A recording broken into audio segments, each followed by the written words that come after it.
जे तपाईहरुले आफ्नो केही समस्याहरू राख्नु भएको छ, के तपाईहरुको आफ्नो निजामती कर्मचारीहरूको हकको विषयमा नेपाल सरकारको तर्फबाट, मन्त्रालयको तर्फबाट सम्बोधन गर्नुपर्ने विषयहरूको माग पनि प्रस्तुत गर्नुभएको छ।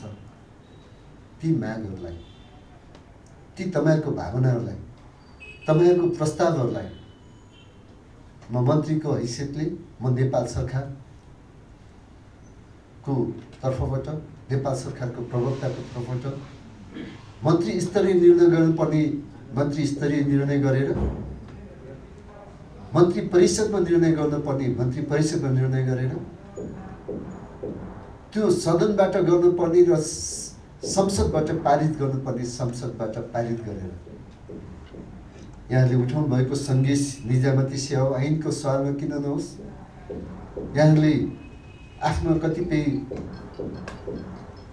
संसदबाट गर्नुपर्ने, मन्त्री परिषद गर्नुपर्ने, मन्त्रीको तर्फबाट गर्नुपर्ने, मन्त्रालयको तर्फबाट गर्नुपर्ने सबै विषयवस्तुहरूसँग तपाईहरुसँग नै अन्तर्क्रिया गरेर नेपालको कानुनले हामीलाई दिएको अधिकारको, हाम्रो कार्यक्षेत्रभित्र यी सबै कुरोको पनि अध्ययन गरेर, मैले कानुनको साथीको नाम किन लिएँ भने उहाँ कानुनसँग पनि सम्बन्धित भएर तपाईहरुको माग, तपाईहरुले नियम विपरीत माग गर्नु हो त्यो सम्भव छैन।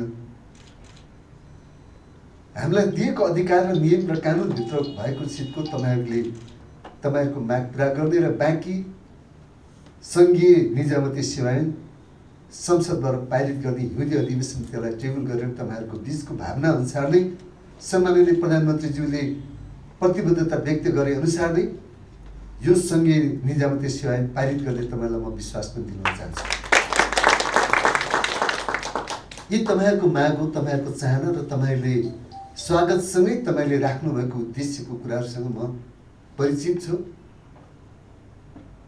म राजनीतिक अभियानबाटै सुरुवात भएर मैले ग्रासरुटबाटै म राजनीति गरेको, म दोलखा जिल्लाको पनि म अत्यन्त गौरी शङ्करको फेदबाट मैले आफ्नो राजनीति जीवन सुरुवात गरेको व्यक्तिको हिसाबले दुःख के हो, सुख के हो,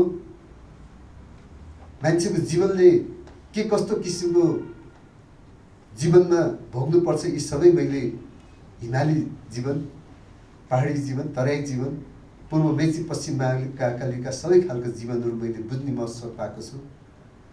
त्यो अवसरलाई मैले पक्कै पनि यस मन्त्रालयबाट म आफूलाई सञ्चार क्षेत्र भनेको आज 100% भन्न मिल्छ मिल्दैन, आज मोबाइलको कारणले पनि प्रत्येक व्यक्तिसँग सम्बन्धित छ, इन्टरनेटको कारणले देश विदेशमा हामी सम्बन्धित छौँ। सञ्चार क्षेत्रबाट को मान्छे वञ्चित छ? कोही वञ्चित होला सचिवजी? कोही नेपाली नागरिक हाम्रो मन्त्रालय भन्दा बाहेक असम्बन्धित नेपाली नागरिक कोही पनि छैन।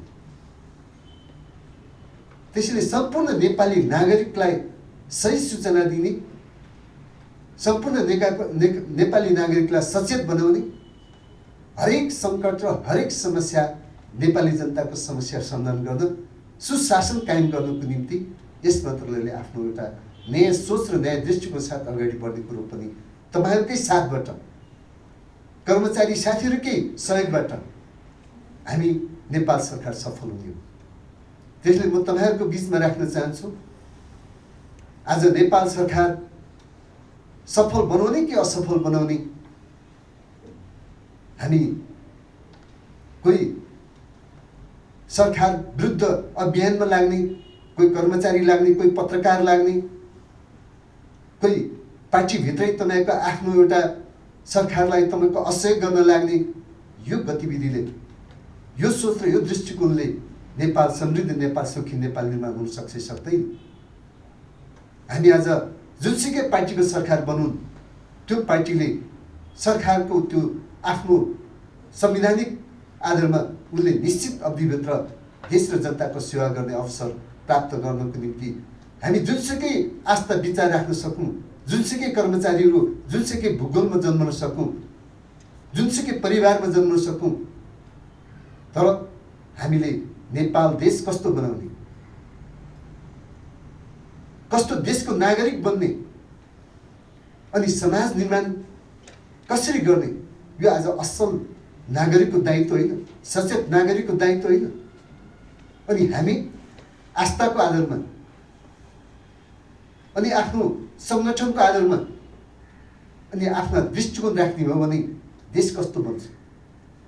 त्यसैले देशलाई एउटा हामी अल्प विकसित मुलुकबाट विकासशील मुलुकमा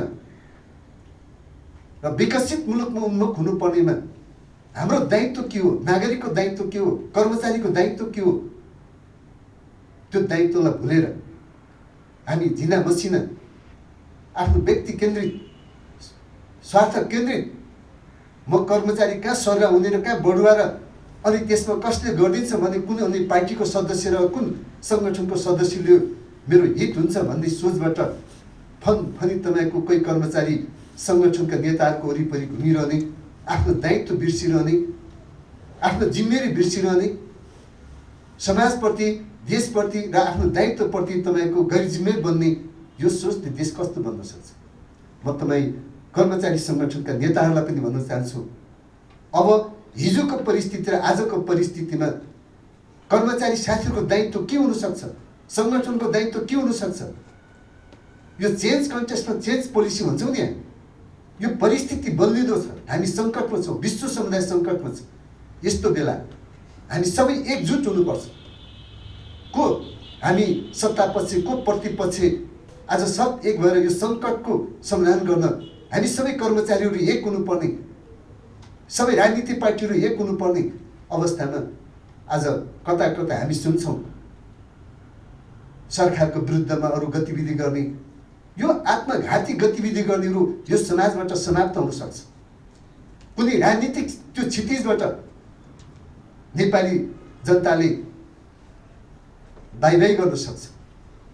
त्यसैले यस्तो स्थितिमा हामी कसैले पनि हामी कोभिडको यो सङ्कटको घडीमा हामी कुन एजेन्डालाई अहिले हामीले पहिलो प्राथमिकता दिने हो, कुन परिस्थितिमा हामीले कस्तो हाम्रा मुद्दाहरू उठाउने हो, त्यो मुद्दालाई पनि हामीले बुझ्न सकेनौँ, हामी एजेन्डालाई तपाईँले हामीले प्रस्तुत गर्न सकेनौँ भने आज त्यस जतिसुकै महान व्यक्तिहरू पनि आज समाप्त हुँदैछ। त्यसले हामी कर्मचारी साथीहरूलाई तपाईँहरूले उठाउने मुद्दाहरू अब परिस्थिति अनुसार, अहिलेको बदलिँदो परिस्थिति अनुसार तपाईँ कर्मचारी साथीहरूले, सङ्गठनले, ट्रेड युनियनले उठाउनुपर्छ। सधैँभरि सरुवा बढाको कुराहरू, कर्मचारीको हकी चाहिन्छ, वृद्धि विकास चाहिन्छ, त्यसको निम्ति मन्त्रीको हिसाबले, नेपाल सरकारको हिसाबले तपाईँको पक्षमा, तपाईँको पक्षमा म काम गर्न तयार छु। तर सँगै तपाईँहरूले आफ्नो दायित्व पनि पुरा गर्नुपर्छ नि। त्यसैले कति अनुशासित हुनुहुन्छ, कति तपाईँ जिम्मेवार हुनुहुन्छ, त्यो काममा तपाईँहरूको साँच्चै भन्नुहुन्छ भने आज हाटाको एउटा तरिकाहरू, हाजिर लाउने, टाप कस्ने, यो संस्कारबाट हामीले कसरी कर्मचारीहरूमा पनि हानिकारक अभ्यासहरू सुरुवात भएको छ, काम नगर्ने, अनि त्यहाँबाट सचिवको, आफ्ना हाकिमहरूको अनि मन्त्रीको टिक्का टिप्पणी सुरुवात गरेर समय बिताउने, सरकारको विरोध गरेर समय बिताउने, यस्तो दिनहरू अब हामीले अन्त्य गर्नुपर्छ। सबै रचनात्मक कुरो गर्ने, सकारात्मक दृष्टिकोण राख्ने, अनि आफ्नो जिम्मेवारीलाई पुरा गरेपछि आफू व्यक्तिगत रूपमा आत्मसन्तुष्टि हुने, व्यक्तिगत रूपमा आफूले गलत गर्ने अनि फेरि त्यहाँबाट ठुल्ठुलो कुरो गरेर हिँड्नेहरूको दिन यो दिनै छैन होला। केही समय आलटाल गरेर भ्रममा पार्न सकिएला, केही समय त्यस्तो किसिमको नाटक रचेर सबै कुरोलाई अल्मल्याउन सकिएला, तर त्यो दिगो हुँदैन। त्यसैले म तपाईँहरूसँग स्पष्ट रूपमा तपाईँहरूले लिने यात्रा, तपाईँहरूले गर्ने एउटा जिम्मेवारी इमान्दारपूर्वक, स्वाभिमानपूर्वक गर्नुहोस्। तपाईँहरूको भविष्य उज्जवल छ, तपाईँहरूको साथमा नेपाल सरकार छ, तपाईँहरूको वृद्धि विकासमा, तपाईँहरूको उन्नतिमा, तपाईँहरूको परिवर्तन प्रगतिमा हामी सचिवज्यू, यहाँ हामी सिङ्गो एउटा मन्त्रालयको टिम जो तपाईँहरूको साथमा हुन्छ। अनि मन्त्री त मेरो पार्टी र मेरो सङ्गठनको आएको छ, अब देख्लास् नि तँलाई म कहाँ सराह गरिदिन्छु भनेर कोही तपाईँहरूको सङ्गठनको साथीले त्यस्तो कोही साथीलाई तर्साउने र धम्क्याउने गर्नु त्यो चाहिँ त्यो इमान्दार छन् भने जुनसुकै विचार राख्ने तपाईँहरूले बोकेको मान्छे छन् भने र उसको व्यावसायिक मान्छे छ भने उसको संरक्षण चाहिँ फेरि हामीले गर्नुपर्छ होइन सचिवज्यू। हामी कोही पहिलो कुरो व्यावसायिक बन्नु पर्यो, पहिलो कुरो इमान्दार बन्नु पर्यो, पहिलो कुरो आफ्नो कामप्रति तपाईँ जिम्मेवार बन्नु पर्यो। आफूलाई के जिम्मेवारी दिएको छ त्यो जिम्मेवारीप्रति पुरा गर्नुहोस्। कोही साथीहरू पनि त्रसित नहुनुहोस्। म त यो नेपाल सरकारकै तर्फबाट सबै देशभरिको कर्मचारी साथीहरूप्रति पनि म त्यो आह्वान गर्न चाहन्छु। त्यसैले म एक कुरो तपाईँहरूको बिचमा राखिरहँदा आज म गर्व गर्छु, खुसी व्यक्त गर्न चाहन्छु।